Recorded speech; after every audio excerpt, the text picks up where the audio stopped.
নমস্কার। আজকে আমরা একটা অন্য বিষয় আলোচনা করব।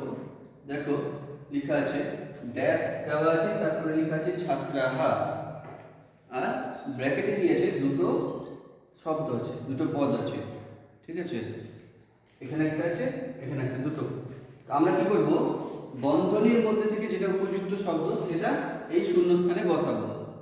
ঠিক আছে, তাহলে এখানে কি আছে, ছাত্রাহা মানে ছাত্ররা। তো এখানে কি লিখবো শূন্যস্থানে, অহম ছাত্রাহা না বয়ম ছাত্রাহা, কোনটা ঠিক? তো অহম মানে আমি, তাহলে এখানে গিয়েছে অহম আমি, সেটা তো এক বচন। আর এখানে ছাত্রাহা বহু বচন আছে, তাহলে একজন আমি, তো সেটা তো বহু বচনে হয় না। তারপরে এটা গেছে বয়ম মানে আমরা। তো বয়ম ছাত্রাহা এটা যদি লিখি তাহলে ঠিক হবে, কারণ আমরা ছাত্র এটা বলতে পারি। ঠিক আছে, তাহলে এটাও বহুবচন, এটাও বহুবচন। ওই জন্য এখানে কি হবে, অহম না বয়ম, কোনটা লিখব, বয়ম।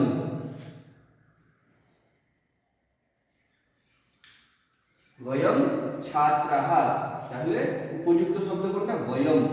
ঠিক আছে, আমরা এটা কিন্তু লিখলাম এখানে।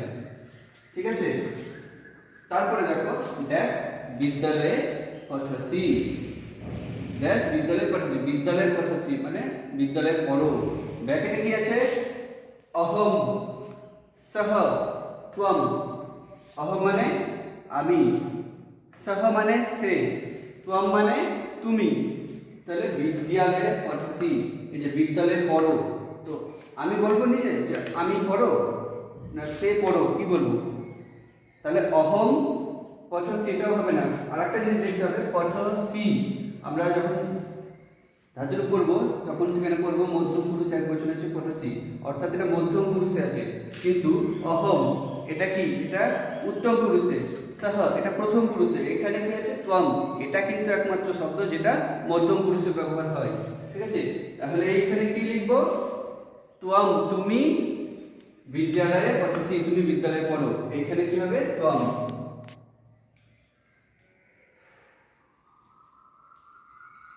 ঠিক আছে, তাহলে বন্ধনীর মধ্যে থেকে আমরা কোন শব্দটি নিলাম, ত্বম, কারণ অহমও হবে না সহও হবে না, ত্বম হবে। তো ত্বম ত্বম বিদ্যালয়ে পঠসি, তুমি বিদ্যালয়ে পড়ো, এটা ঠিক।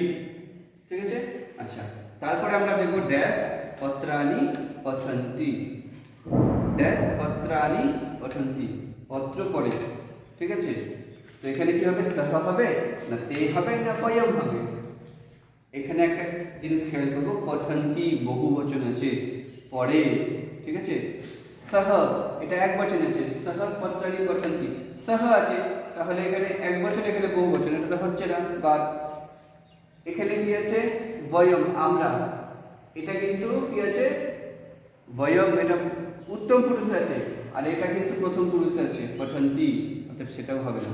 এখানে কি আছে, তে মানে তারা, আমরা বলি না যে তারা পড়ে, আমি পড়ি, তুমি পড়ো, আর সে পড়ে। তাহলে এখানে পঠন্তি পড়ে বহু বচনে আছে, তে সেটাও বহু বচনে, আর সেটা কি আছে প্রথম পুরুষে। তাহলে এখান থেকে শুদ্ধ রূপ কোনটা, তে হবে। ঠিক আছে, আমরা অ্যাপ্রোপ্রিয়েট কোনটা হচ্ছে তে, তাহলে তে লিখব, তে পত্রাণি পঠন্তি, ব্যাস। তাহলে তে পত্রাণি পঠন্তি এটা শুদ্ধ রূপ। উপরে কি বললাম, বয়ম ছাত্রাহা, এটা ঠিক। এখানে কি আছে, ত্বম বিদ্যালয়ে পঠসি, এখানে ত্বম ঠিক। আর তে পত্রাণি পঠন্তি, এখানে তে লিখতে হবে, তে ঠিক। ঠিক আছে।